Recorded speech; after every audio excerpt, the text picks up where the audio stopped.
Hiya, and welcome back to Homecoming Morenatsu Revisited. The game that teaches us that we're here for a good time, not a long time. Anyways, let's just hop right in. You think that bird is native to Japan? Hopefully that was something rare. Nah, it looked like a turtle dove to me. We have them all over Osaka. Great. I'm glad I wasted time on it then. Say, I might have an idea. Hello, I said I have an idea. Turned my gaze back to Kounosuke, shielding my eyes from the bright sunlight enveloping his form. He'd be quite picturesque himself right now, with the way he's crouched down in deep concentration. I can't help but let my gaze linger on the gently rising bottom hem of his shirt, where soft hazelnut fur blossoms out from a much more intimate area. Yes, he'd be quite picturesque indeed. If it wasn't for the small detail that his camera lens was focused on the 15th beetle he's seen today. Would you come on? Wait, that's a stag! I need it! We passed up a stag for the bus stop. Hey, this isn't just any old bus stop. I slapped my palm down on the wooden bench for him to join me. I will gladly trade an obvious explanation for a few minutes to sit down and wipe the sweat from the fur on my neck. Everybody uses this bus stop to get to Kazanari. It's a pity it's not raining today. I used to love sitting here listening to it. I guess I never thought about it that much. I smile patiently and scoot closer to Kounosuke, letting my right leg touch his slightly as I lean closer to be heard clearly. I'll have you know, there's a ton of people in Osaka who've probably never seen a bus stop like this before. Really? It's just a rickety old bus stop. That's why it's perfect for a picture. All the bus stops in the big city are made of stuff like hard white plastic and glass. The benches are all metal and uncomfortable. That doesn't sound all that bad. I mean, this is just made out of planks and tin. I lean back into the bench and cross my legs, casually snaking my hand out along the rim of the backrest and behind my friend. That's what makes it so special. Someone cut the wood in the wall specifically to look like this. I mean, just look at the roof. You don't see this kind of design anywhere else in the world but little places like Minasato. Kounosuke settles back onto the bench, not noticing my arm brushing his upper back. He traces one hand along the board of the bench and fiddles with the knob on his camera with the other. I guess I can see what you mean. You know how sometimes when it rains and they light up the lamp there in the corner? He points up at the heavy metal lamp hanging under the right corner of the awning. It looks really cool. You know, like it's the only light leading out into the countryside. I can picture the scene in my head as clear as day, being that I had seen it that way many times as a child. No matter how stormy the weather got, the bus stop looked calm and unaffected with its one stoic light. Kinda has a romantic ring to it, huh? Yeah. I think we're gonna have to come back the next time it rains. Hiroyuki Kounosuke, what a nice surprise! Is there room for 3 more on your trip today? Are you going to Kazanari too? You're gonna get some books! Manga, specifically. I mean, they're technically books. Now, is there anything new out? Yeah, I'm just looking for anything really, maybe an older series. It was actually Mr. Mikazuki that asked us to come. Just a curiosity is all. I don't usually buy manga. I thought you said there was a new Hamstaro volume out today you wanted. I find it relaxing to read. It's nothing weird. Of course not. Just because it's shoujo doesn't mean boys can't read it too. Hey, Mr. Mikazuki, think I could trade you something if your issue comes with one of those little watch thingies? I think Chio would like it a lot. My brain stopped for a second. But I like those watches. Oh, so, what are you two doing? I can only imagine it's prank related, huh? Well, we're actually working... It's just a stupid thing for class this year. You usually wait until the last minute to do your homework. Is it something you need help with, Furry? No, I got it under control. Come on, Hero, we should probably hurry. The way he stands up is a little too fast and I can feel the tension suddenly. Did I say something wrong? Sorry, guys, I'll see you later. Hey, what was that all about? Dude, I'm sorry, but I don't want anyone knowing about this except you. I take a glance back at the bus stop we had just left where I can see Juichi resting his shoulder against a support beam. Why is that? Because it'll sound stupid. How much crap Tora will give me over this? Turns his back to me and slowly starts up his pace again, though I'm not entirely sure where he's taking us. I don't think they'd make fun of you for trying to get a scholarship if that's what you're thinking. Doesn't that seem a little, I don't know, kind of out of character for everyone? Kounosuke turns back to look at me, his brow furrowed and his eyes only lingering on mine for a second before falling to the ground. It wouldn't be if they knew I wasn't going to come back. I'm done with Minasato. I really wish there was a word for what I'm feeling. You know, he feels trapped even if I don't see it that way. But the idea of him getting on a plane and walking away from me and never seeing him again? Is it really that evil of me to hope he doesn't win? I should sabotage this here and now. Smash that damn camera on the ground. I don't need the guilt trips disguised as teasing. I just clear my throat and nod. Don't do that, Hiroyuki. If you love someone, you gotta let him go. Yes, this is perfect. Who wouldn't find a park playground nostalgic? Kounosuke seems in better spirits than he was a few minutes ago, but he hadn't looked at me in a while. I guess I really brought out something in him that he didn't want to make apparent. I purse my lips and nod silently, choosing to sit at the bottom of a slide and wait for him to finish. Ugh. As I sit down, I let my eyes follow him across the modest little park where a set of swings sat undisturbed. The grass is a bit high, no doubt left untrimmed since the last rain, but it definitely looks somehow older this way, more mature. I let my hands come up and rub the bridge of my nose, trying to focus on the task at hand and not how much I'm worried Kounosuke might actually succeed at this.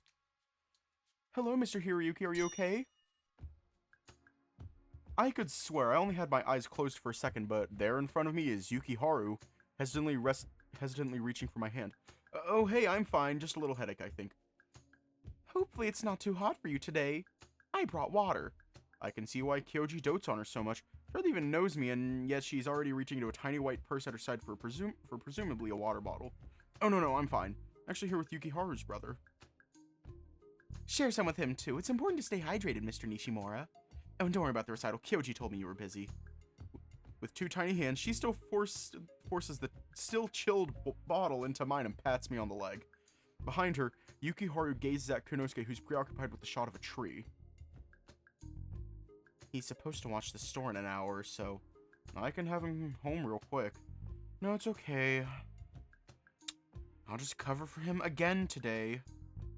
I'm really excited to see you again today, Mr. Hiroyuki, so take your time. These kids are half my size, yet they speak like they're 20 years older than me. I guess Minasato's youngest get the best genetics out of the bunch. If we hurry, we can still play at the river for a while. Guys, ready? Goodbye, Mr. Nishimura. Say hello to your grandmother for me. It's going to be okay. Huh? Just don't give up on him. It's going to be okay. I watch in silence as the trio walk away. Okay, I think that about covers it here. Say, who are you talking to? Your brother and Chio just passed by going to the river. Ah, crap! Did he say anything about the store? Stand up and pass a bottle of water to him. Said he'd cover your shift. I'm really gonna have to make it up to him soon.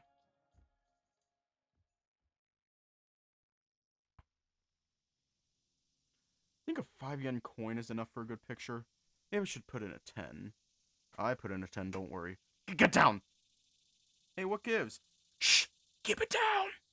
He slips his hand over my mouth to muffle my protests, despite the fact that they're kind of fake if I'm being honest. His weight on top of me feels pleasant, and I can still smell his shampoo on the fur of his forearm. Of course, shooting the scary guy would be here. I can't catch a break! I have some money left over. Want to get some ice cream? Master, I don't think...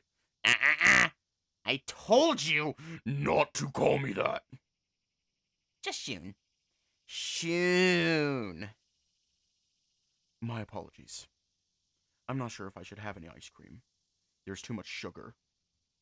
Oh, live a little. You look like I could use a treat anyway. Oh no, he's hot! It does sound good. Man, nothing is standing out today. Didn't you get some good shots earlier? Let me see. No, it's all crap! He sits down in a huff on a bench, flinging the digital camera in the seat next to him. You're being way too hard on yourself, you know? I'm about to sit down next to the camera just as he snatches it up and begins to feverishly pore over the gallery. For every one decent shot I can think of, there's 5 much better ones I've seen before. Ugh, Minasato must hate me as much as I hate it. I'm really regretting giving him that criticism last night.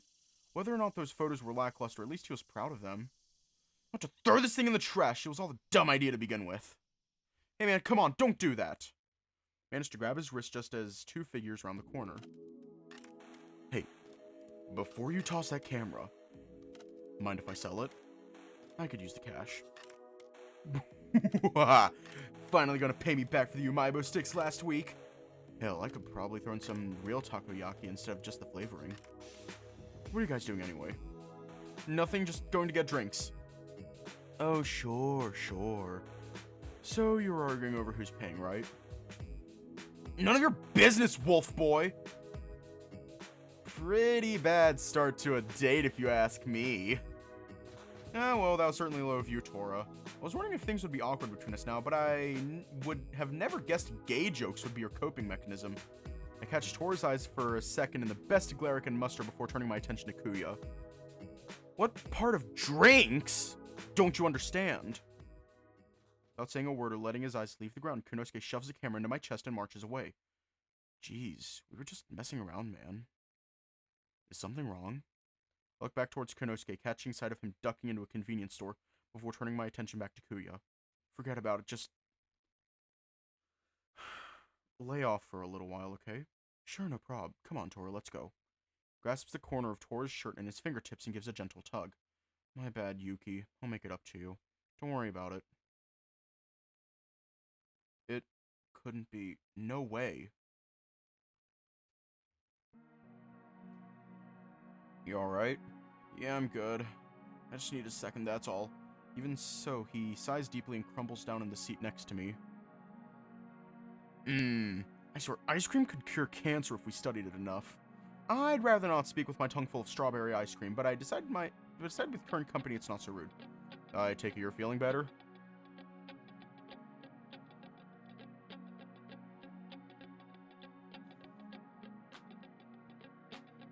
Wait, what the fuck happened? Please don't canonize their deaths. Take it you're feeling better? Yeah, today might suck, but ice cream will always be good. It always makes me feel better. You got some really good stuff today. You're just being too hard on yourself. Thought you wanted me to try harder. Well, not that hard.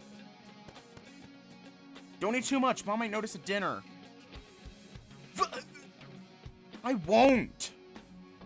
Hello again, Mr. Nishimori and Mr. Kuri. Think a comment like that would go the other way around, huh? That's my little brother for you. Huh, the last time I saw him he was barely walking around, and it's like he grew into a little man. He's doing really well in school too, much better than I was at that age. That little shrimp used to follow me around everywhere. Mom used to get me to help him with his homework, but he never really needed it. With how he talks, sometimes it's where he was the older brother in a switched body. Ugh, really wish I hadn't said that now. Kounosuke stares down at the ice cream jar he just dumped into the trash can for a few seconds before he answers. I don't want to embarrass him. I want to be proud of his older brother again. What are you talking about? Yukiharu loves you. I know that, it's just... Never mind. Maybe I can just live in a corner of his house one day. He'll have more than enough room, I'm sure. He offers me a smile that I know is just a mask. If I'm being honest with myself, even I can see that Yukiharu is going to be the more successful between the two. Such is the fate of dreamers everywhere. But I'm crazy about Kounosuke for that very reason. I think I've got enough space left for one more stop. Want to check out our old school?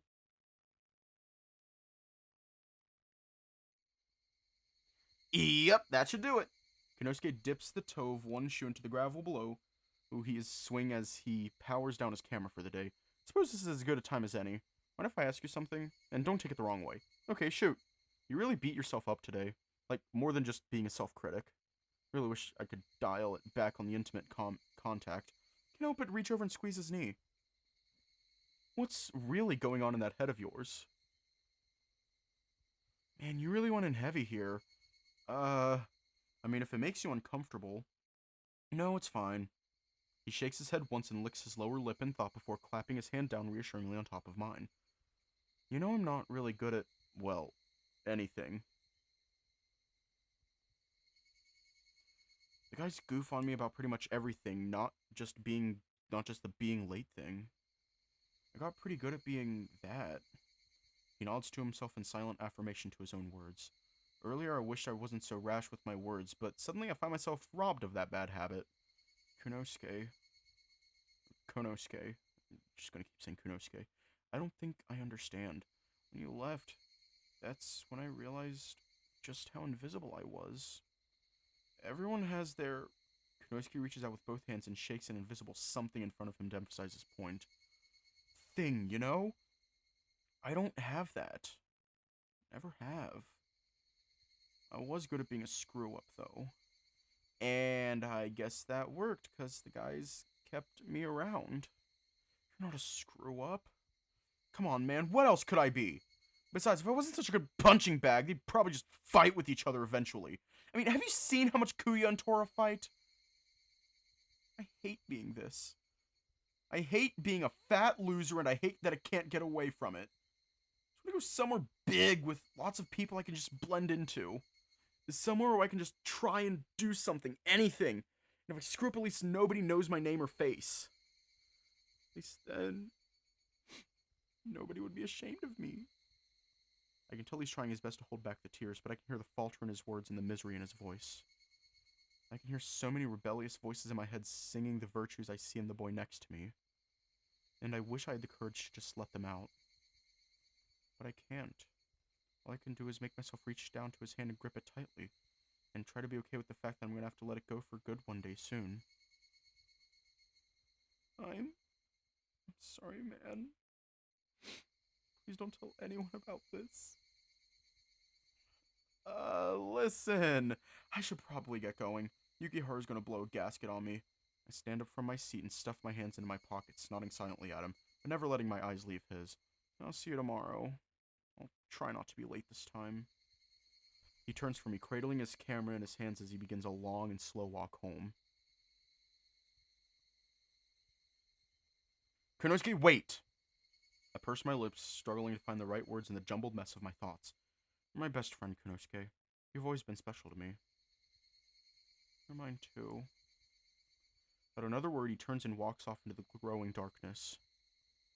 I watched for a good 5 minutes before his outline fades away, and every second that I passed, I wanted to chase after him. I'm not sure how I could make him happy or make him understand the way I see him without scaring him away. I just hope I didn't make him cry again.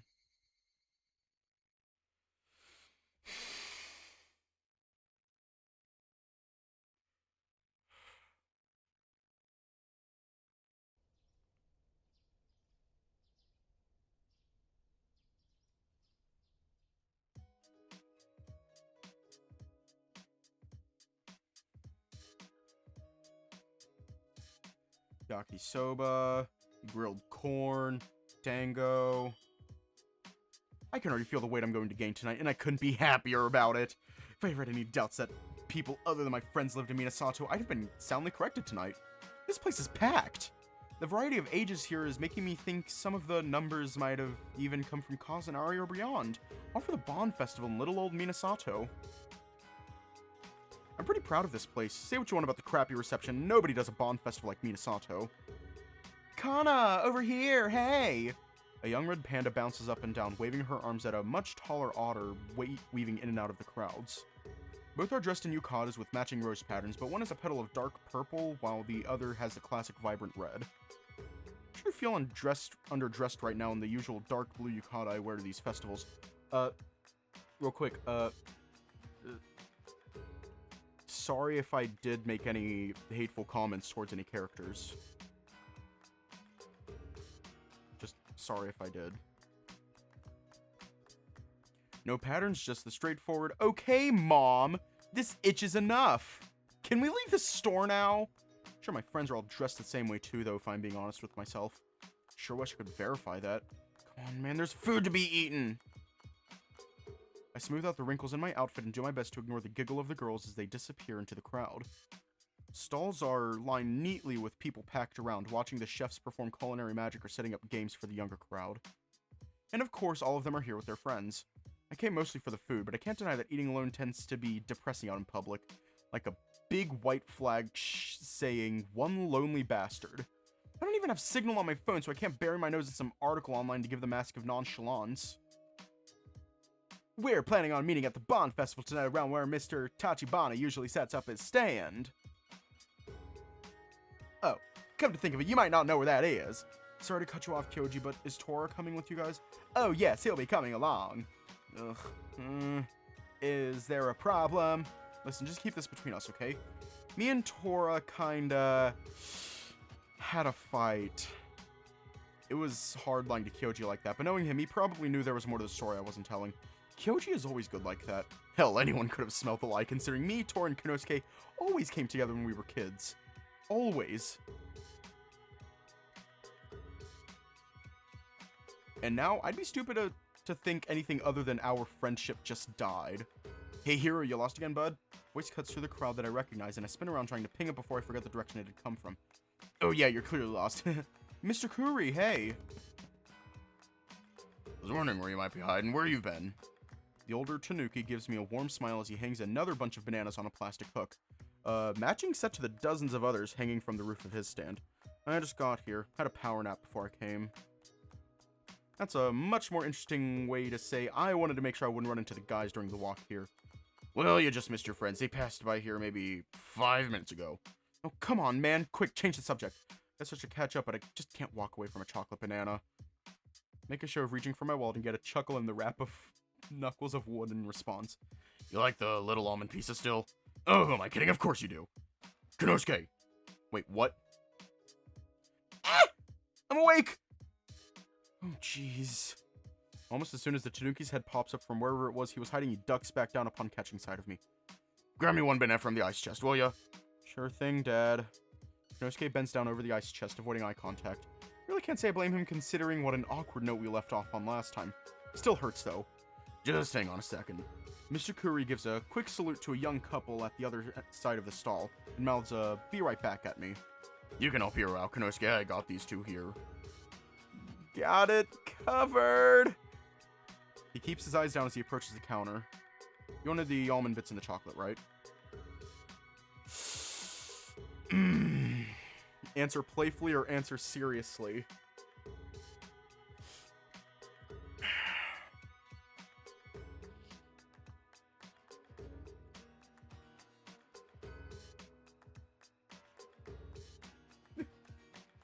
Yes! You know, you're missing a golden opportunity to make a gay joke here. Wait, what? I am? I point down to the jar of crushed almonds in his hands and watch as his brow furrows in further confusion. Almonds? Yeah. Nuts. Kounosuke lets the jar fall away from his gaze back down to the stand's countertop, his head rolling back in mock impatience. Ugh, should have known! Well, you know what they say about the Tanuki, right? I guess, maybe. Extra large nuts it is, then. It's about time you perked up. Hiroyuki slip you something extra under the table? Dad! Kounosuke finishes sprinkling the crushed almonds onto the rapidly cooling chocolate and gently hands me the clean end of the skewer. For the briefest of moments, the fur on our fingers brush, and I just want to grab his wrist and pull him away into the crowd. You know what? How about you go enjoy yourself, Kounosuke? Mom's gonna go ballistic, though. What else is new? You and Yukiharu should have fun while you're still young. Especially Yukiharu, the kid acts more like your grandpa every day and he's barely 12.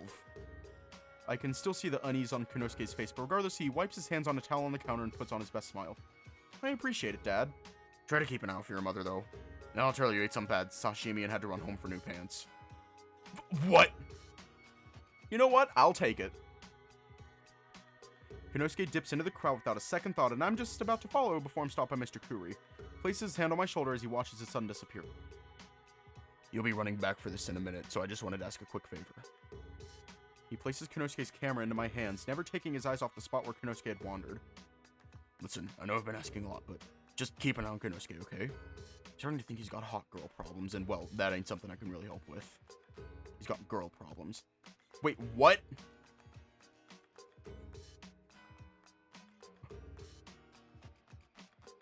How should we take that? He's got girl problems. Father-in-law? What do you mean he's got girl problems? What do you mean by girl problems? Are you just straight up saying he's gay?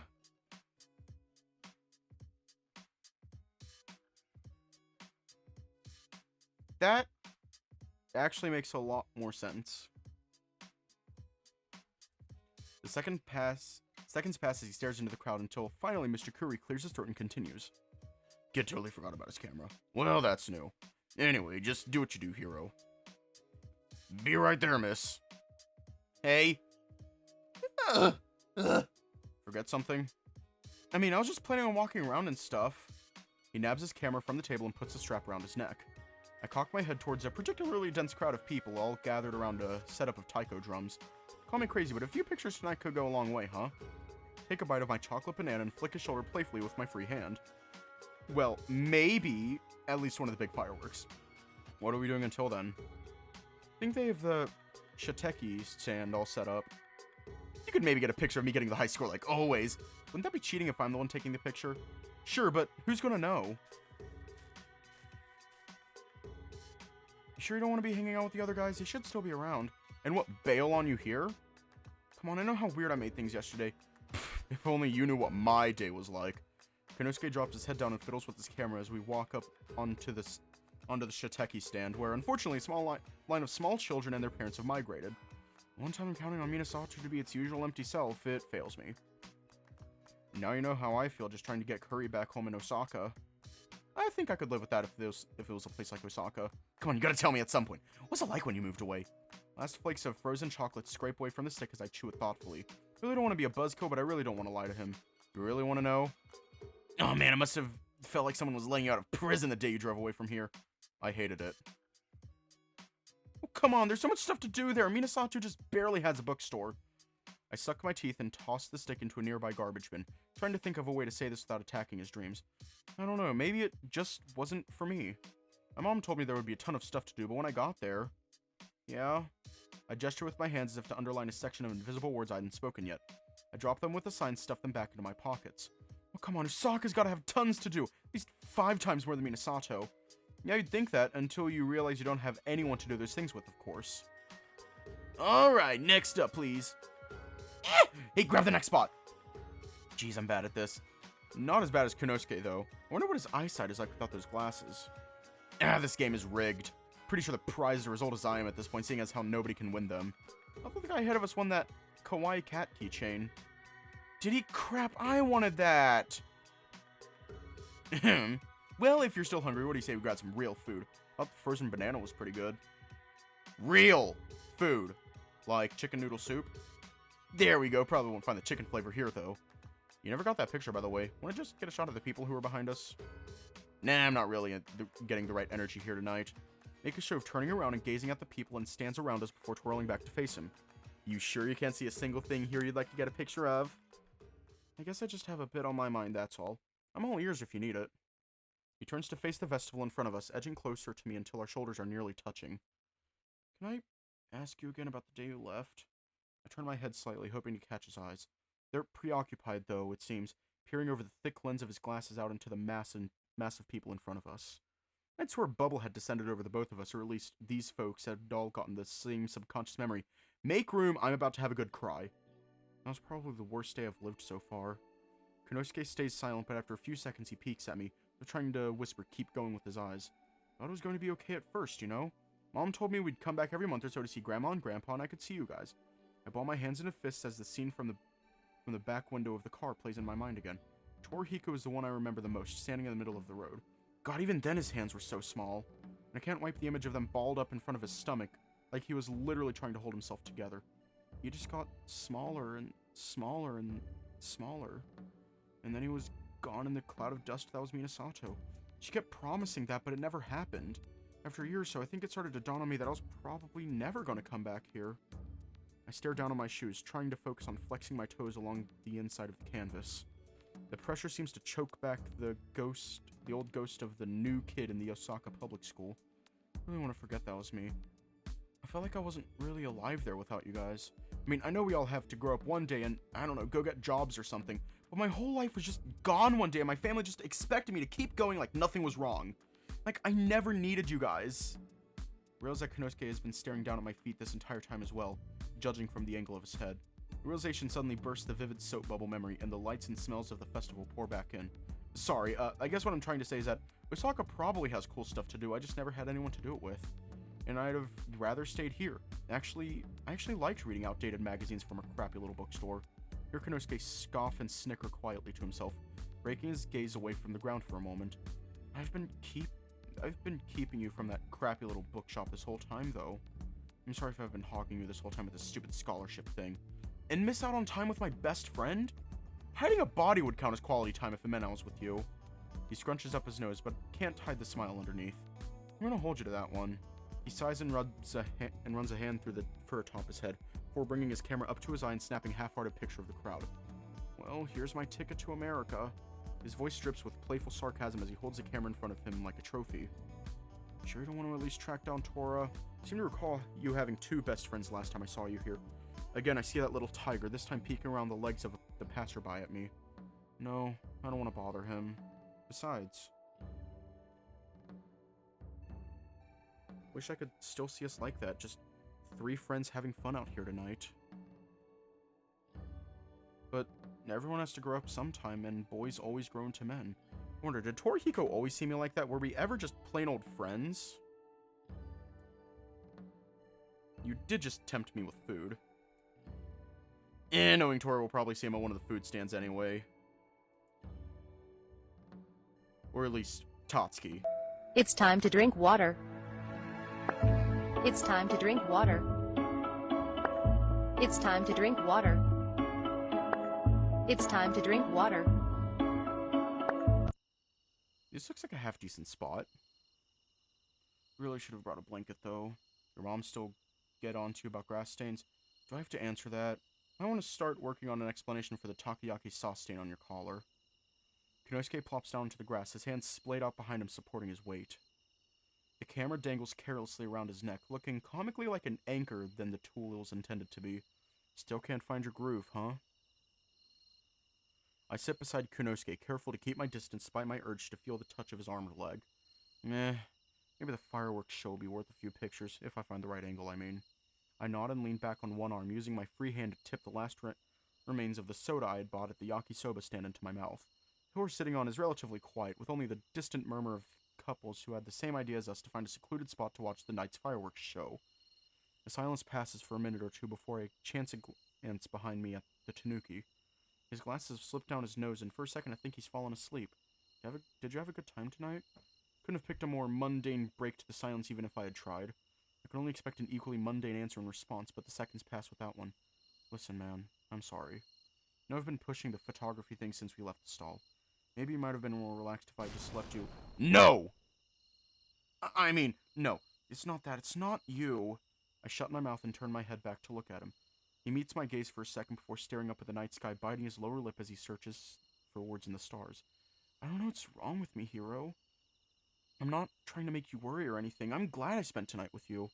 Maybe it's just now hitting me how much I missed you. He sighs and closes his eyes. I talk about leaving this place all the time, but I can't bear the thought of you leaving. The end of summer. It really is just around the corner. Hell, I talk about leaving and never coming back, and here I am terrified you won't come back. I don't know what to think. I don't know what to say, hero. Hey, it's not like I'm never coming back. I don't want you to go at all. You're the only person I can really talk to. He goes quiet and peers down at the festival, where lanterns are being put out to accentuate the lights of the fireworks that will be here soon. Soon, all the dots of light reflected on his glasses are gone, and I can no longer make out his expression clearly. But the slight warble in his voice is more powerful than any facial expression he could make. Don't take this the wrong way, hero. You remember when we were kids and... Yeah. I don't know what possessed me to whisper back to him, but he follows suit. You know how our moms would make us hold hands to not get lost out here? Do you think maybe we could do something like that? If it's not weird? I could answer him, but there's no point. Sure, he knows what I would have said, even if he was too nervous to ask. Reach out into the dark and massage, and manage to hook his pinky with my index finger. Almost as if on cue, the first bright purple blossom of the fireworks show erupts overhead, and in the violet light I can see his eyes for just a moment.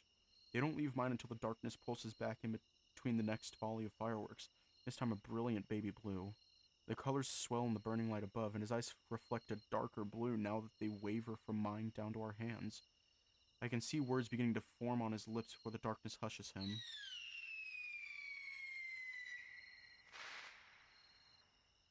Another volley of rockets climb into the sky, whistling a piercing tune before exploding into a fiery interpretation of a neon red snowflake. I can see Kounosuke's lip tremble slightly as I scoot closer to him, but I don't comment on it. That old electric tingle in my stomach, as bright as the lights I can only see as reflected in his glasses, might as well have been a magnetic pull.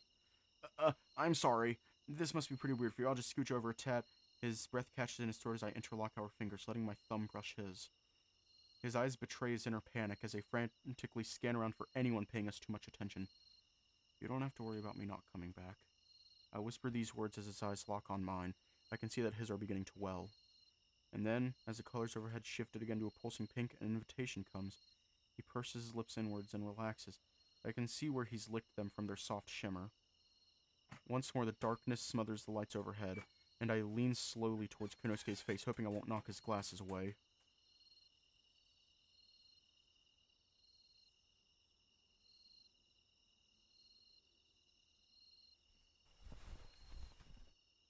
What?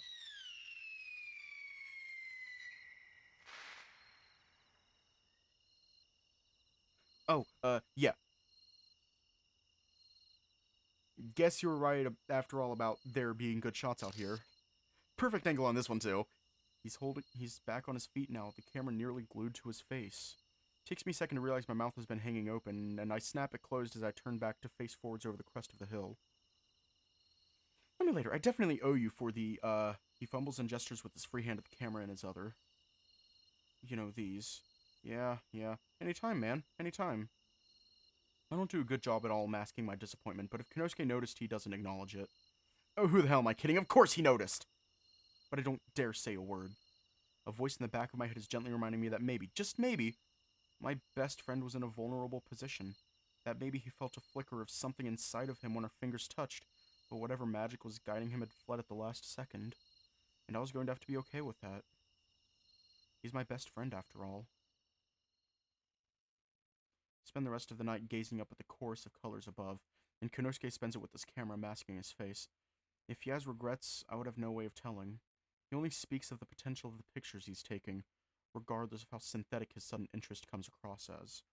I think I'll tell him I'm tired soon and slink away from the light and into the shadows of Minasato's deserted streets, just to give myself a chance to exhale and wonder what the hell went wrong.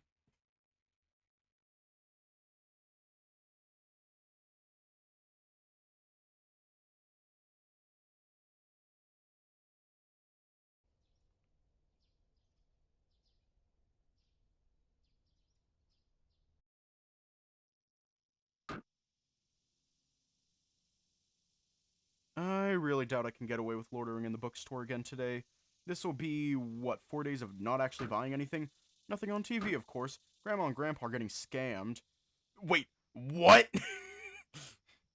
I'm sorry. Let me reread that. Grandma and Grandpa are getting scammed.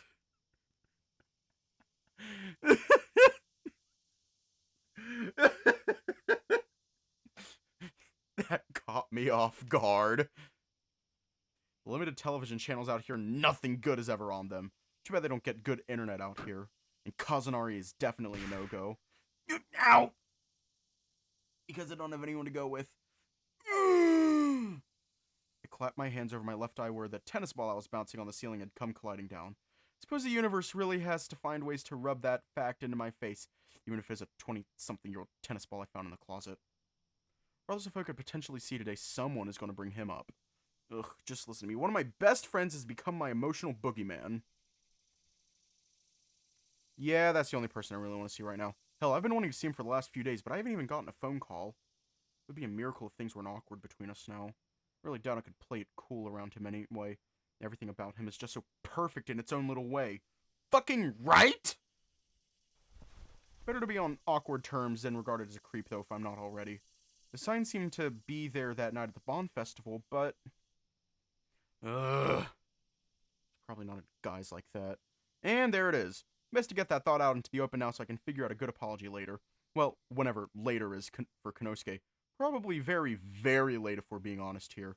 Funny how Konosuke's faulty sense of time has become completely endearing to me. Gonna have a hard time letting go of this one, yup.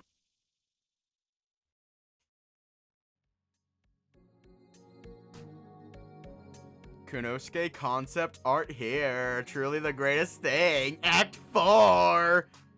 Behind the lens. Kounosuke concept art here. Whoa, whoa. Ugh. Wouldn't you know it? A guy tries to break into his own room and the trellis tries to kill him. Easy does it. Really don't need to fall off the side of my house today. Good thing Mom never notices the mug tracked up on that thing. Good thing, too, that Yukiharu is a good little brother and doesn't snitch.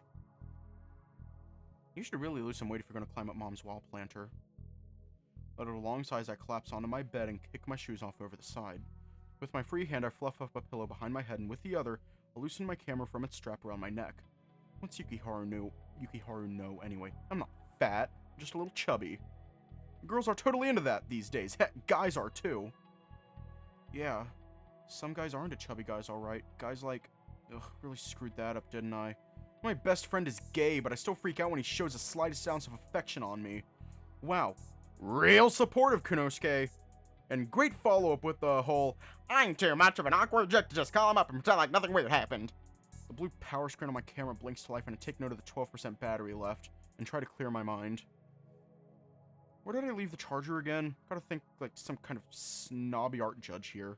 Focus. Pretend I'm wearing an uncomfortable suit jacket and I smell like hand sanitizer. Which of these pictures is going to get me a full ride? Which one is going to get me out of here? Yeah, okay. Sort of the chalkboard outside the candy shop is good. Maybe a little too close, though. There's a 400 yen sale on candy. Really nostalgic, though. I know I should have gotten a picture of the homemade rock candy that place makes. Man, Hero was right. I take way too many pictures of bugs. It's only one of the 24-hour here even worth... of the 24 here even worth keeping. It's just a centipede I saw in a trash can. Hiroyuki. Set my camera to the side and prop my glasses up on my brow, rubbing my fingers over my aching eyes. These past few days have been a real drag without him. I'm not sure how I could go back to Hiroyuki not being here, just a quick jog away. If I'm being honest, it's not like the hand-holding thing was even weird.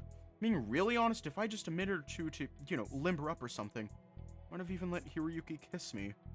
I mean, is it really so weird? That's my best friend after all. And, well, maybe it feels good to know someone sees me that way. Someone who clearly has their life together actually sees something in me.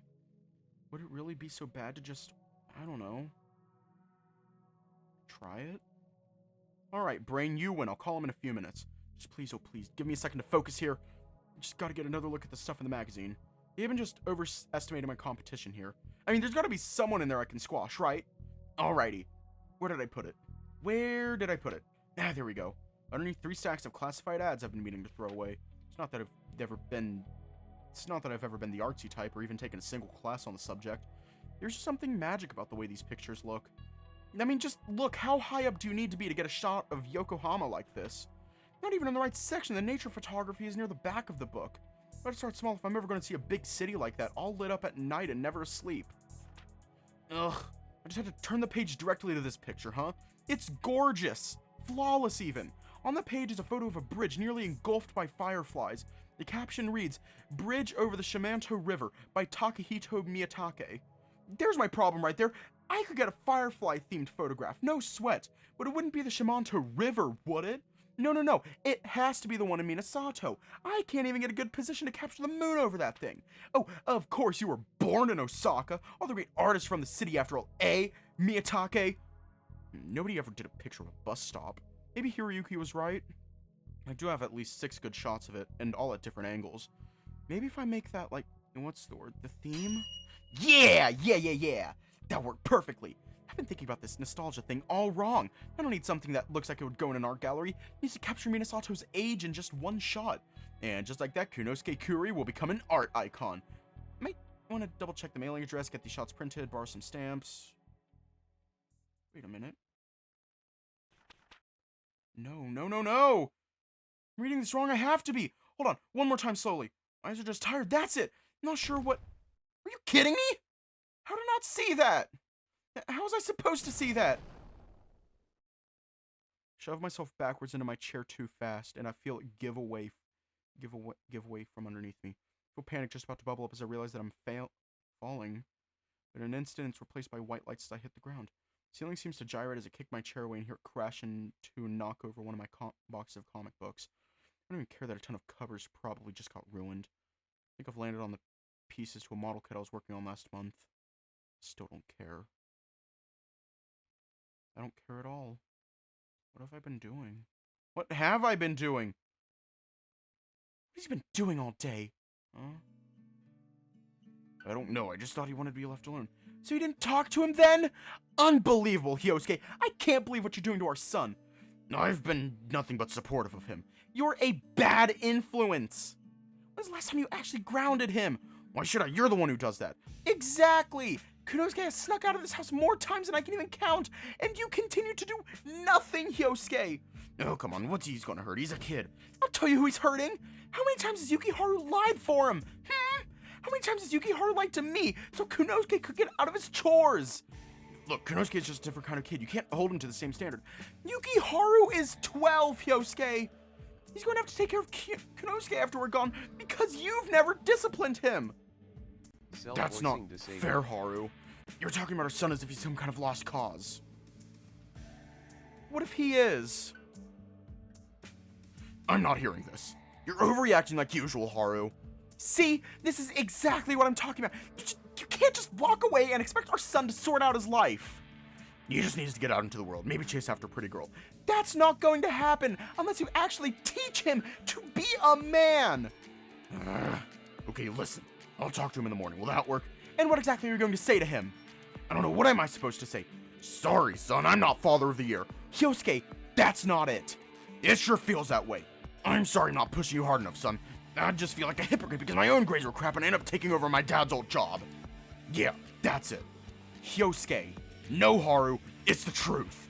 How can I expect Kounosuke to not be a fuck-up when I'm the same way? I'm just happy to be a tinkerer, and well, that's not exactly a good role model for my sons. I push my glasses up to my forehead and slide my arms over my eyes. I know nobody can see me crying in here, but, well, that doesn't change the fact that they're right. Oh man, they're absolutely right. I'm never going to get out of here, and if I do, I'll be sleeping on Yukiharu's couch for the rest of my life. It's like he's not already ashamed of me. His big brother, Kounosuke Kyuri, the NEET with big dreams and not a single one of them happening anytime soon. And who's dad kidding? No girl would want to be with a loser like me. Hiroyuki's either a saint or completely nuts. I glanced down on my feet where my camera's just fallen from the bed. Never noticed before how beat up that thing is, the plastic all scuffed and countless scratches on the back. What was I thinking? I couldn't have won that scholarship to begin with. Notice I tried for it probably at professional setups, not some rinky-dink toy they dug out of a box in their dad's shop. Everyone else has their lives together and here I am. Sitting in my room like always. No job, no talent, no way out. I'll die here. I'm going to die in Minasato. No, no, no, no! I'm not doing this, I'm not staying here. I don't care if I gotta live out on the street. I'll wash dishes somewhere. I'll start off small, yeah. I don't care if my home is the size of the bathroom. It'll be mine. It won't be in this hellhole. I'll send mom and dad a letter sometime. Tell them not to worry about me. Tell them... Ugh! The lungs collapse on impact, forcing out my breath in a cross between a scream and the beginnings of dry heaving. The world is whirling again, but this time a jagged pain in my ankle anchors me to my senses. Oh no. On top of everything else, mom is going to strangle me. I broke that stupid wall plant thingy. Kounosuke? Even if I could say something right now with my lungs slowly inflating themselves again, I don't think I could. Look at me. Now look at him. The broom he's holding in his hands is taller than he is, and he was probably sweeping up Dad's shop all by himself. Dad probably didn't even have to ask him. He's silent as he drops the broom in the grass and sprints towards me. I can't see his facial features on account of my glasses being knocked askew during the fall, but I can only imagine I've scared him. Am I alright to stand? Too ashamed to answer, but thankfully he takes my silence as a yes.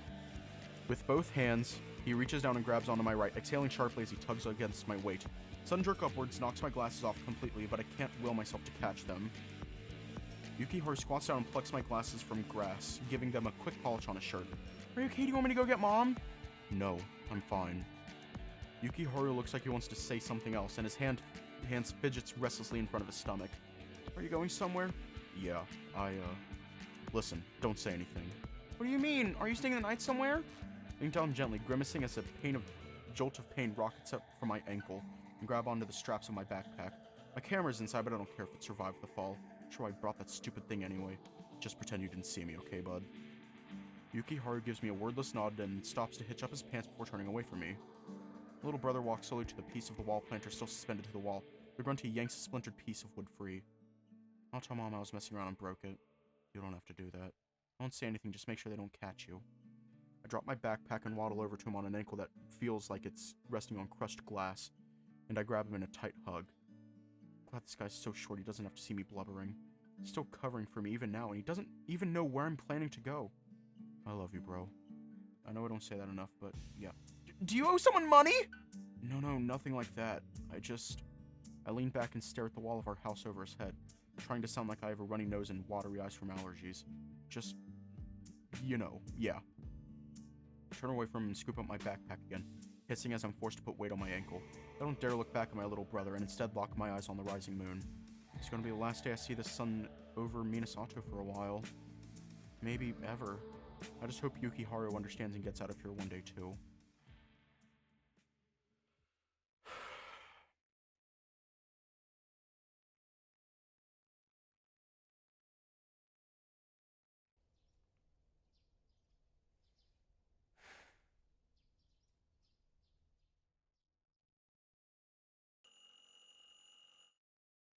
Hello? Hello? Yes, hello? Ishimura residence? Oh, Yosuke! How are you doing, dear? I saw your wife at the grocery store just the other day. Yukiharu, too. Oh, he's getting so big, don't you think? I'm sorry, Kounosuke. No, dear, I don't think I've seen him in a few days. Oh, my. I do hope he's okay. Hold on, let me get Hiroyuki. Maybe he knows something. Hiroyuki, sweetheart. Can you come to the phone for a minute? Mr. Kuri is on the line. Oh yeah, I'm doing both endings. Just a sec. Feel a mild stab of anxiety suddenly when Grandma says that last name. Did Kounosuke say something to his dad about, well, me? Oh man, how do I explain that I have a crush on his son? Hello, Mr. Kuri? I give Grandma a worried look as she puts a hand on my shoulder and walks away silently back to the kitchen. There you are. Hope I'm not interrupting anything important, champ. No, not at all. What's up? Is everything okay? Yeah, well, maybe. See, we didn't hear Kounosuke come home last night, and, well, maybe you might have seen him today. Can't tell if I'm relieved or even more anxious. On one hand, I don't need to have the I tried to kiss your son talk, but on the other, I can't say for sure whether or not that has anything to do with this. No, sir, I haven't seen him for a few days. Is he in some kind of trouble? No, nothing too bad, I think. Say, would you know if he's staying with any of your other friends? Maybe there was a sleepover or something we didn't know about. No, I can't say I know of any. I can ask some of our friends, though. Maybe they might have seen him. I'd appreciate that if you have time, Hiroyuki. I can hear the defeat already in his voice, and a part of me is convinced that he was really counting on me to alleviate his fears. Just give me a few minutes and I'll call you back. Okay, bud, I appreciate it. Tell your grandma not to worry. I think I scared her.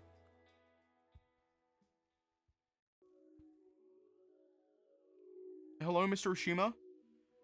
Hiroyuki, you know I'm not as old as that geezer yet. Oh, sorry, Takeshi. Is Torihiko there by chance? Yeah, he's around back beating out the welcome mats. Give me a second, I'll holler at him. Thanks. Look down at my nails again and wonder if there's a section I could possibly bite down any further. I haven't spoken to Torihiko in days, and I'm not sure how I'm going to stop this from being awkward. Hey, Yuki, how's it going, bro? Oh, thank heavens he's playing it cool. Hey, Tor, how are you doing? Oh, you know, basically running this joint while Dad's out. You need something? Yeah, have you seen Kounosuke around today? Kounosuke up before noon? Yeah, right. Maybe that was a dumb question. How about last night? Nope, I haven't seen him in a while, dude. Why, something wrong? He's not at home right now? No, I don't know where he is. His dad called me and told me he didn't come home last night. Hear the sounds of rustling on Tora's end, like he's grabbed the receiver rather than simply holding the crook of his neck and shoulder. Are you serious? This ain't a prank, is it? I'd have to be a big jerk to pull a prank on you while you're at work. Well, yeah. Kounosuke might have done something like this, but this is you we're talking about. Tell you what, I can meet you after work and get the guys together to go looking for him. Getting everyone together for a search party? I mean, sure, I'd feel better with numbers, but somehow I know I'm going to have to share Kounosuke's secret. Maybe if I get desperate enough, I can cross that bridge later. Nah. I appreciate it, but I'm not sure just how lost Kounosuke is right now. Maybe he snuck into his house last night through the window or something and left the same way. And I'm trying to picture Kounosuke shimming down the side of his house from that window. I'll tell you what. If I can't find Kounosuke by tonight, I'll give you a call. We'll get the guys together and the worst case scenario happens. Alright, just let me know. Hopefully this doesn't end with all of us in some cheap true crime book. Hopefully not. Alright, talk to you later. Yuki, before you go, be careful, okay? I'm not really worried or anything, but better safe than sorry, yeah? I will, promise. Ugh. Might have just been a well-intentioned warning, but it speaks volumes of where we are, doesn't it? I'm just thankful Kounosuke is the focus here, not Tora's feelings for me. Just a sec, hold on. Yes, Curry residence. Hi, Mr. Curry, it's Hiroyuki again. Nobody has seen him. I just got off the phone with Torihiko. Oh, jeez. This kid left without telling a soul where he was going. Okay, are you busy right now? I already know what's coming, but I'm game anyway. I can feel that flutter in my stomach again underneath the anxiety. Kounosuke might not see me like that, but I want him enough to see him safe. I can meet you outside in 5 minutes. Think you can make it 10? I don't have the truck right now. Did it break down? I can call Tatsuki back and see if he can give us a lift around town. No, I can't ask that. My wife took off with the truck. She's getting all panicky, you see. We'll just hoof it if you're okay with that. Yeah, that sounds like Mrs. Curry, all right. Sure thing, Mr. Curry. Hear a rustle and the muted voice of Mr. Curry speaking to someone. Can't quite make out anything other than the bass in his voice next to the receiver. Hold on, Yukiharu wants to speak to you. I think he's more worried than my wife, to be honest. Here you go. Mr. Hiroyuki? Just Hiroyuki is fine, that's what your brother calls me. Are you okay, Yukiharu? Don't say anything to Mom or Dad, okay? Kounosuke told me not to tell. Yeah, sure, what's going on? He's silent for a second, and I can picture the little Tanuki glancing over his shoulder. I could hear him take a breath and continue. I saw Kounosuke sneaking out last night. He hurt himself falling off the trellis. How bad? Where did he hurt himself? I feel my guts ice over, and suddenly I can hear my heart break in my ears. He was limping pretty bad. He had a backpack with him. I think he's running away, Mr. Hiroyuki. And your parents don't know any of this. No, I know I should have told them, but something was wrong. I wanted to call you first since you've been hanging out with him a lot lately. Does Yukiharu really see me as an adult? Can't help but feel out of my league here, but I put on a brave face for him brave voice anyway for him. Thank you. Do you have any idea where you'd go? Yukiharu's voice betrays no hesitation in his next words. He doesn't like it here. I think he's trying to get to Kazunari for something. He loves it there. Are you sure? Why wouldn't he be hiding somewhere in Minasato? He takes the bus a lot when Mom won't drive him. I'd go there myself, but I'd have to tell Mom and Dad. I'll find him, don't worry.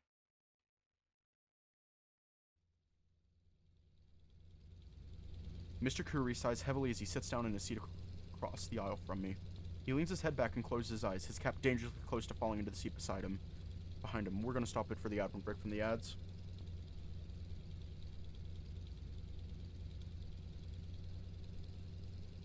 I want to marry him!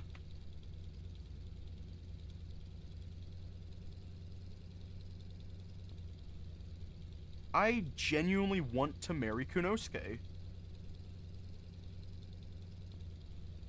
He ran away. Sorry for dragging you into this, Hiroyuki. I'm just worried. It's okay, Mr. Curry. I am too. Yeah, but this isn't really something I should be asking of a kid, you know? Mr. Curry leans his head back up and runs a hand under his cap. I guess I never realized how much I was neglecting my son. Suddenly feel very small next to the older Tanuki now that I'm hearing problems larger than dating and schoolwork. For the sake of my friend's trust, I don't want to tell Mr. Curry the truth, but still, I don't think you did anything wrong, Mr. Curry. Hear the seat shift, and I'm sure he's looking at me now, but I can't bring myself to look back.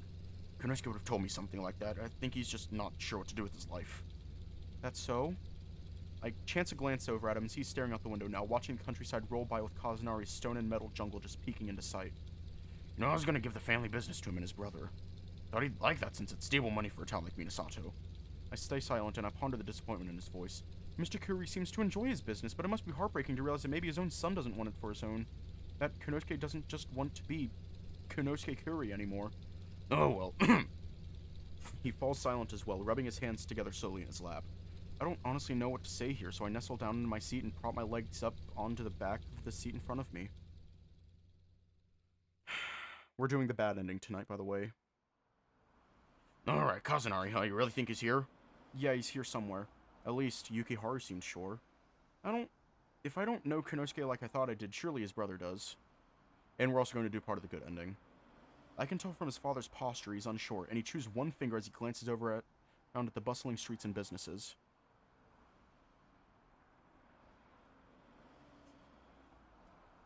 Listen. We're doing the bad ending first, and we're going to start on the good ending. I just want to get the bad ending done and over with, and cry, and then end on good vibes. I can tell from his father's posture he's unsure, and he chews one finger as he glances around the bustling streets and businesses. Think he might be at, I don't know, maybe a video game store, or...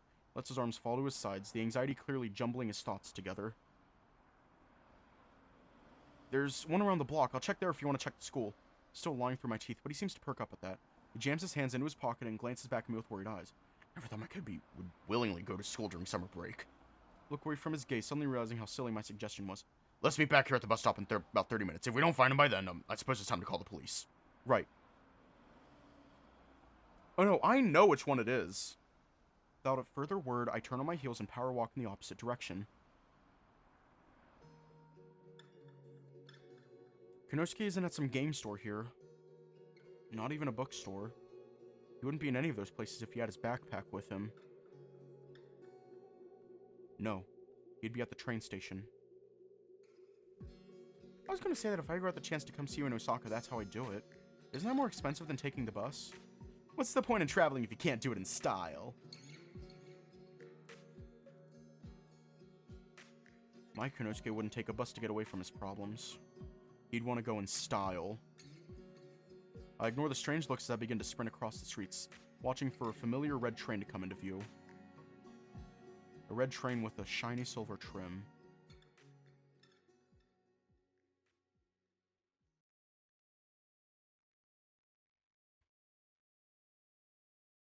Just a little longer now. Guess I should have this camera away before I leave. Huh? My breath catches in my throat when I see him sitting alone on a bench next to the tracks. He catches my eye and looks away slowly like a child caught by an adult stealing candy. I slip my hands into my jeans and cross the distance to him slowly, taking in his appearance as I do so. The fur on his face is matted a bit, no doubt from sleeping on this very bench with his lumpy backpack as a pillow. Grass stains decorate the knees of his jeans and his glasses look a little more crooked than usual. Is a seat taken? He wordlessly takes his backpack from its spot in the seat next to him and places it on the floor below, freeing up room for me to sit. I swipe my tail to the side and sit down, sinking a bit in order to get comfortable. We sit like this for a good minute, just staring at the tracks and listening to the white noise of the traffic outside. I should have called you. I'm sorry. Don't be. I should have come to see you. He fidgets with his hands and looks down at them, as if he was holding some kind of invisible cue card. You shouldn't be here. I adjust myself in my seat so I can face him slightly, but still keep the tracks in my peripheral. He is silent again, still staring at his hands. Why is that? Maybe I want to come with you. Pull a hand from my pocket and gesture at one of the trains on another set of tracks. One of his legs starts to shake quickly and he looks up at the trains I'm pointing at. A weak smile crosses his face and I can see his lower lip tremble. Kounosuke, just talk to me. What do I say? I screwed up. Screwed up what? I hear him take a shaky breath, but he doesn't answer. Instead, he reaches down to his backpack and pulls a beat-up magazine out from the bottom. Across from a glossy photo of a river covered in bright fireflies, a small white section with an address in bold letters. Is this for the scholarship? Kounosuke purses his lips and looks away from me, but in the reflection of the station light, it's in a tear that snakes its way from under his glasses. Look back at the address for something I've missed, and then I see it. All submissions due April 19th, 2016 to the address below. Late submissions will not be considered. Oh. He brings up one-handed gesture at the air in front of him, but his voice breaks and he lets it fall back to his lap. I was never going to get that scholarship! Can't even follow instructions right! His voice quickly rises and becomes more shrill, thick with equal parts anger and despair. Take a quick glance around to make sure we're alone before I respond to him. It was an honest mistake. You can't just lose it over this. Why shouldn't I? I'm not going anywhere, Hiroyuki. Hell, half of our friends already have jobs, and what have I been doing this summer? I've been out in the woods playing with this stupid thing! Kounosuke picks up the camera that was at his side and stumbles to his feet. For a second, I think he's about to fall before I realize his arm is crooked back. Hey, wait a minute! The camera seems to explode around one of the rails, with bits of plastic bouncing up like black shrapnel. Kounosuke stumbles as he stares at where the biggest chunk of his camera now rests, waiting for the train to come and finish it off. He crumples back down into the seat, and I can see his chest heaving now, his eyes still locked on the remnants of his camera. I don't know what you see in me! That whole kiss thing, I'm sorry I'm like this. My jaw feels wired shut now that he's actually talking about the other night. Didn't expect him to acknowledge it here, not right now. But I'm so sorry I'm like this. His voice is barely above a whisper now, not breaking anymore, but the tears on his face are still fresh. In all my years knowing him, I've never heard his voice like that. It's terrifying. Kounosuke, you can't expect the world to just... Stop and fumble my words, my disguise of the calm and reassuring friend crumbling away like brittle clay. It's just work, you know? At least you tried something. It sounded more reassuring in the few seconds it was on my head before it gave life gave it life with words. Kounosuke scoffs and rubs his nose into the crook of his arm. That's easy for you to say. You're not stuck in a dead little town, nothing to do and nothing to see. Osaka must be paradise. I told you that place means nothing to me. Oh, come on! He jolts suddenly in his chair, his weight shaking the bench slightly. You, of all people, want to live and die in Minasato. If I could see you every day, then yeah, it sounds like a good life. He opens his mouth again to speak, but it closes with an audible click. He bends down, covering his face with hands propped up on his knees. He's silent for the next minute or so, and I look back at the shattered plastic decorating the rails. Don't do this. Please don't. Not now. Kounosuke, everyone is worried about you. Tora is about to get the guys together to come find you. I don't care. You don't mean that. I reply a little more sharply than I meant to, but his terse response stings. Doesn't matter now. What's that supposed to mean? He leans back up slowly, a blank expression on his face as he stares with dead eyes at the trains at rest on the other side of the tracks. They waver for a moment as if pondering his next move before he wordlessly stuffs one hand in his right pocket and fishes out a small piece of paper. Doesn't bother to look at me as he passes me the paper, like a schoolboy passing a note under his desk in class. I look down at the small white slip. In its orange borders, bold black text reads today's date and the destination as a one-way trip to Nagoya Station. My stomach sinks further with each word I read. Why here? What do you think is in Nagoya for you? It was the furthest place my allowance could afford. I'll make it work. I drop the ticket to the ground before I realize what I'm doing. I've whirled on him and I have a fistful of his shirt in each hand. You don't even have a place to live and you don't have any money left. What are you thinking? My voice hurts as it becomes more shrill. The horror of knowing that had it just been a bit later, Kounosuke would have stepped onto that train and disappeared for good scares me more with each passing second. It doesn't matter. I can make it on the streets if it means I don't have to be some dead-end loser in Minasato. And you're okay with just leaving everyone behind. We love you. I love you. Free one-handed jab at my chest with those last 3 words. Shut up! Leave me anyway in a few days, so why does it matter? All at once, the strength leaves my hands and I let go of his shirt. Regardless of what I tell him now, I will still be leaving on the 31st.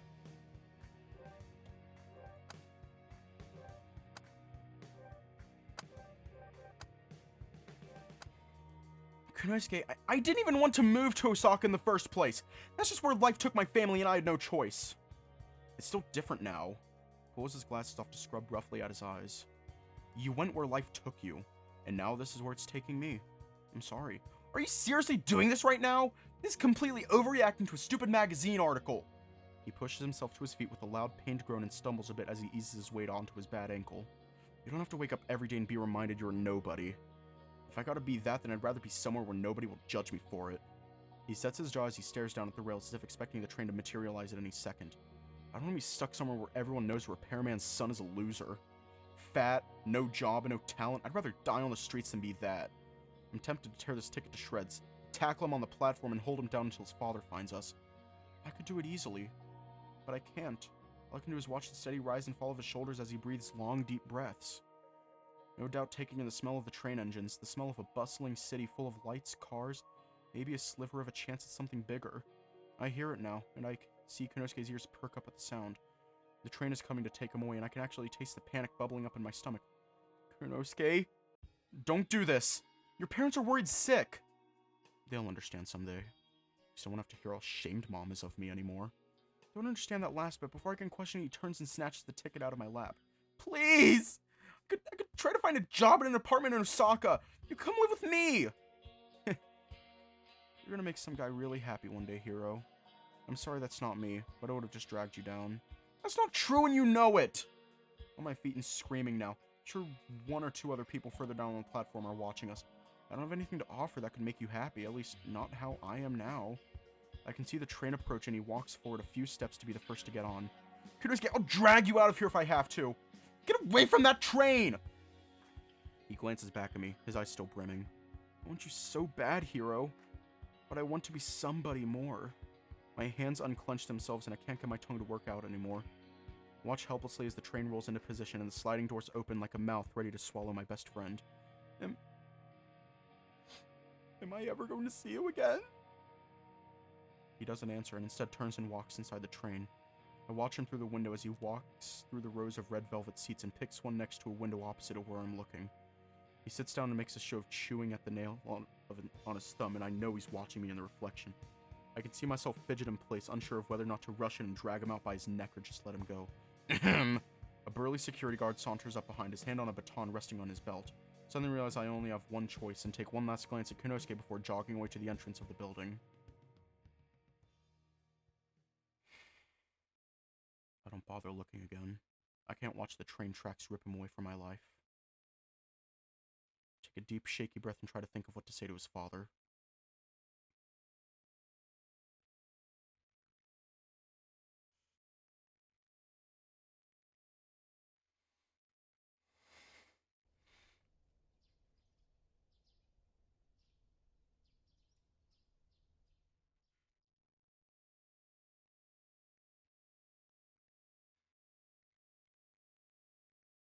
The last few days have been a blur. A policeman from Kazunari stopped by my grandparents' house 2 nights ago, intent on getting a refresher on the story Mr. Kuri told them. Kounosuke Kuri stepped onto a train bound for Nagoya, and from there became a ghost. I watched him go. Needless to say, Mr. Kuri didn't have much to say to me past that point. Minutes after Kounosuke stepped out of our lives for good, I spilled everything to the older man. I left Kazunari that night alone on the bus. You're up early. I gave him a small nod and pulled my backpack away from the bench, letting it fall to the grass between my feet. I heard what happened. Yeah.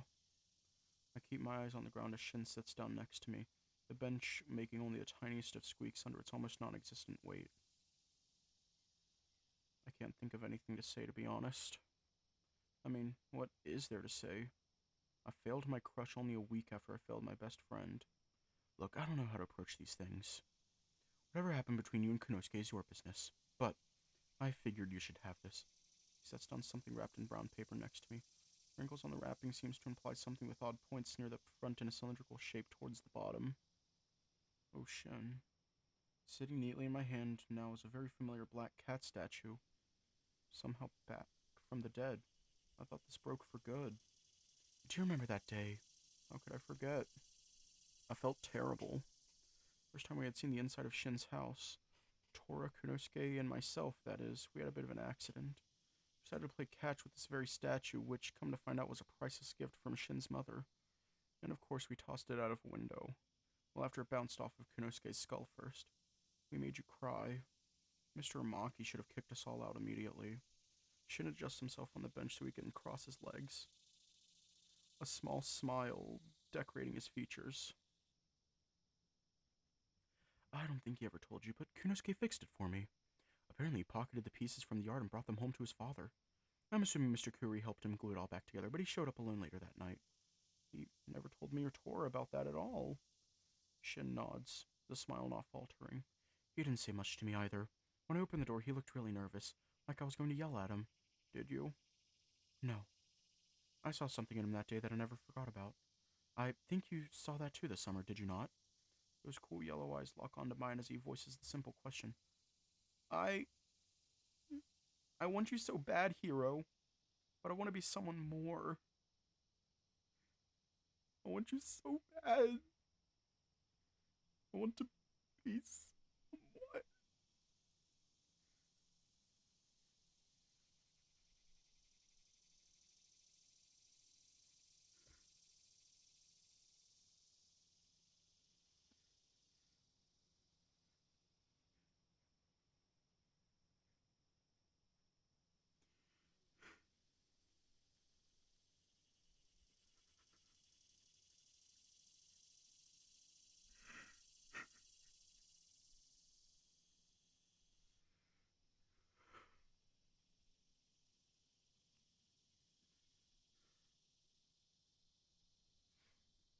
I have to look away from him as I start to tear up, and I clamp my hand over my eyes. I'm sorry. I don't know what's come over me. You tried, Hiroyuki. I know you did.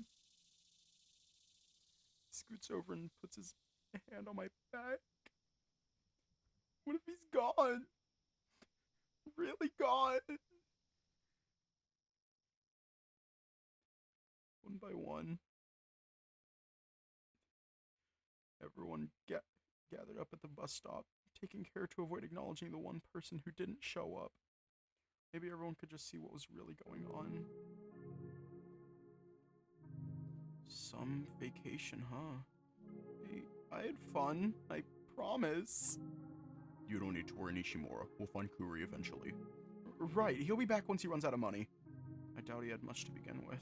I also doubt that even crossed Kounosuke's mind. Now I'll give him Rad back and make him call you Hiroyuki. It's nothing to worry about. I hope you're right. I really messed up bad, you guys. I'm gonna apologize to Kounosuke when he gets back. For all the shit-talking the other day, I mean. Dad and Mrs. Curry came to pray yesterday, too, so there's that. You shouldn't worry so much, Hiroyuki. You did nothing wrong. Sure doesn't feel that way.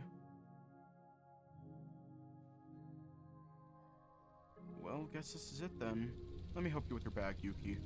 I take the deepest breath I can muster, letting Minasato into my lungs one last time before I stand up from the bench. Some of this part feels less depressing than I thought it would be, but then I guess this has taken a backseat in the recent days. Maybe next time I'll actually have more time off work. And, no funny business either, I promise. It's okay. I had fun, Tora. I'm glad. Maybe I'll see you on winter break? I haven't even considered that. Will Kounosuke be back by then? Could he come back and we all just forget this all happened? Yeah, maybe.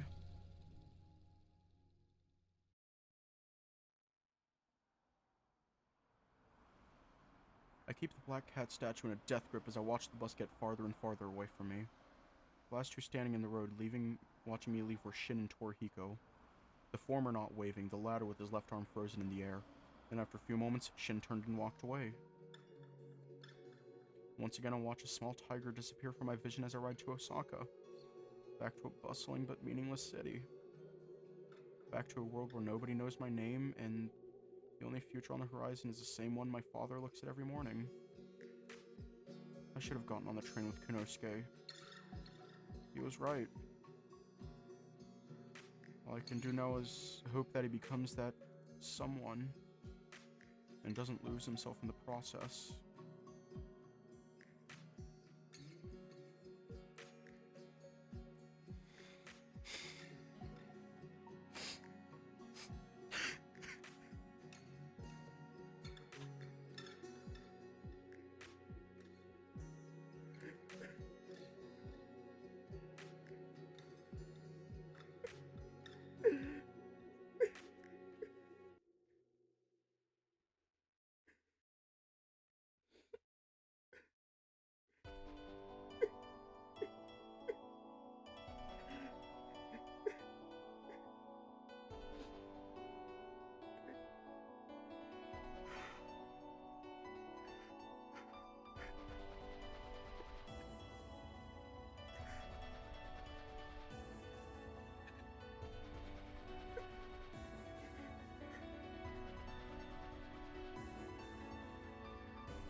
I'm good.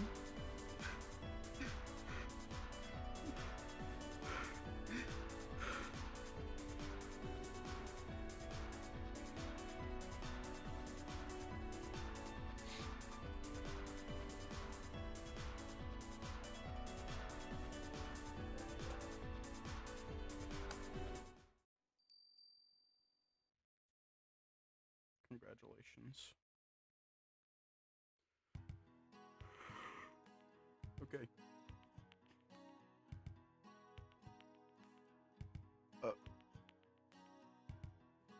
To the person who wrote Kounosuke's route, specifically the bad ending,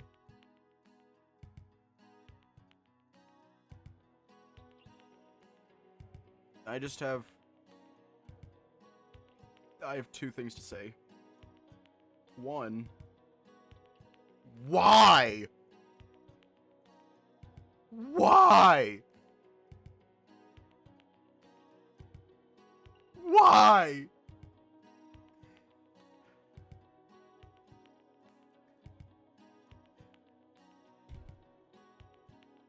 And the other thing is, you stabbed me in the heart.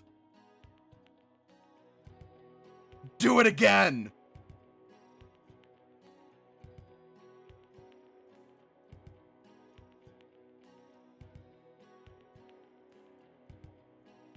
We're starting the good ending, because I want to end this on a somewhat good note. Okay. I need to calm down. I need to calm down.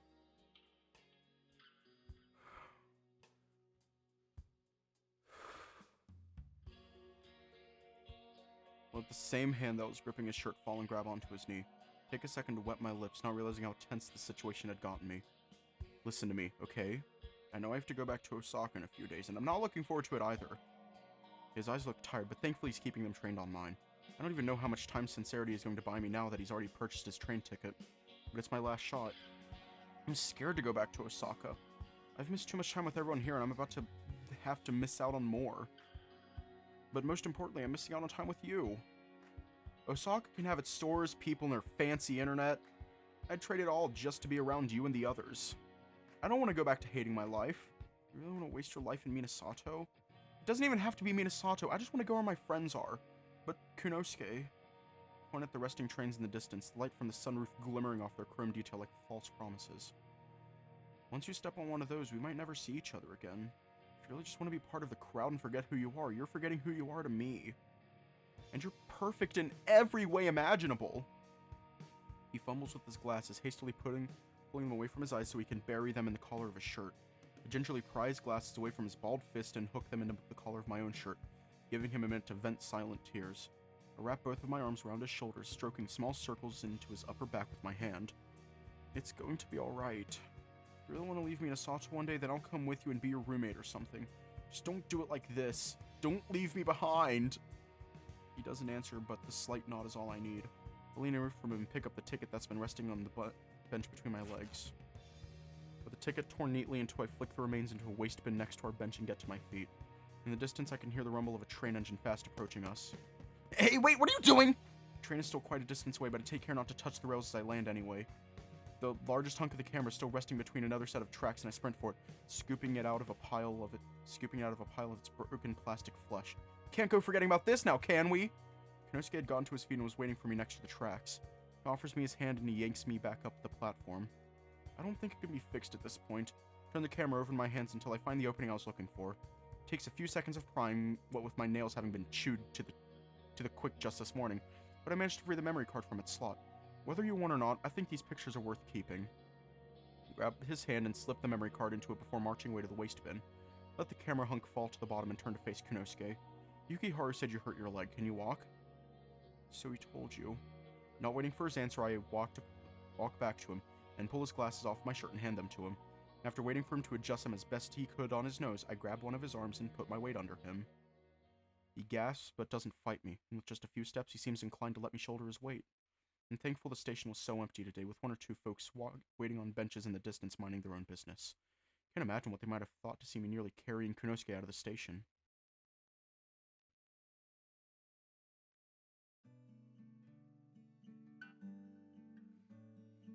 Kounosuke's dad doesn't say anything as he approaches both of us. My friend keeps his eyes on the ground, no doubt ashamed of what he had just done.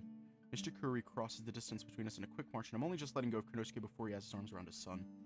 The older Tanuki buries his face in the fur atop Kounosuke's head and just stands silently, embracing the son he no doubt was dreading he had lost. I step away from them, suddenly feeling very out of place, but upon looking back up, I see Mr. Kurui mouthing something to me.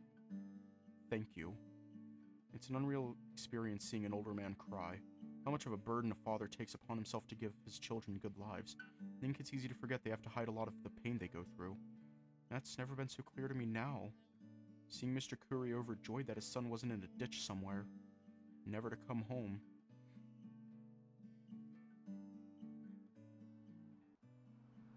Both Mr. Kurui and Kounosuke are asleep in the seat in front of me, their snores making it clear just how little sleep the pair had gotten the night before. In the window reflection, I can see Kounosuke's sleeping face leaning against the glass frame.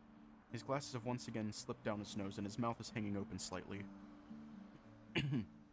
He looks so innocent now, not bothered at all by the events that took place only a little while ago. I lean my head against the seat, comforted by the noise coming from the boy on the other side. I don't know if we'll have the same friendship as we did before this mess started, like when we were kids all those years ago, but if I could hear those noises next to me in the dark for the rest of my time here in the world, it's worth trying for.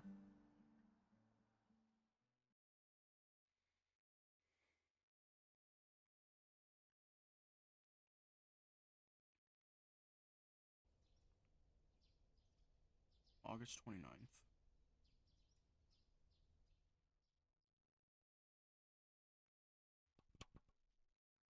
There's certainly something to be said about the comparisons between love and an itch. A nagging itch that happens to be in your stomach, a place you can't scratch. And it doesn't matter how cool the new Phoenix Rangers show you just caught up on was, that itch is still there.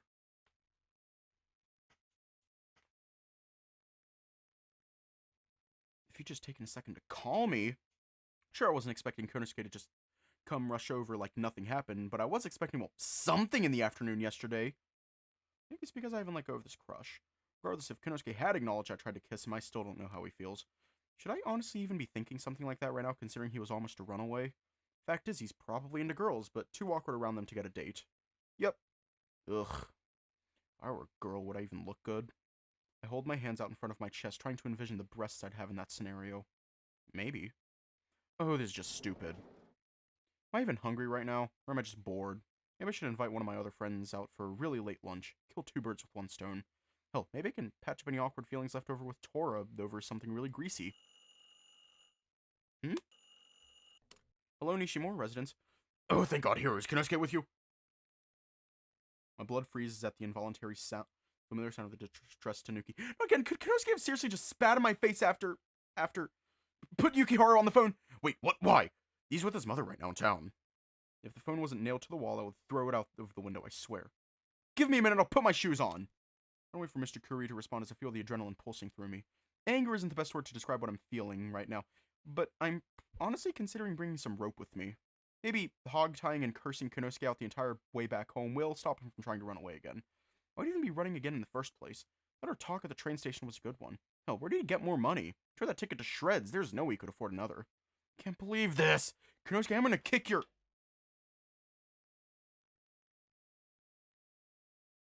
We're gonna leave off here tonight.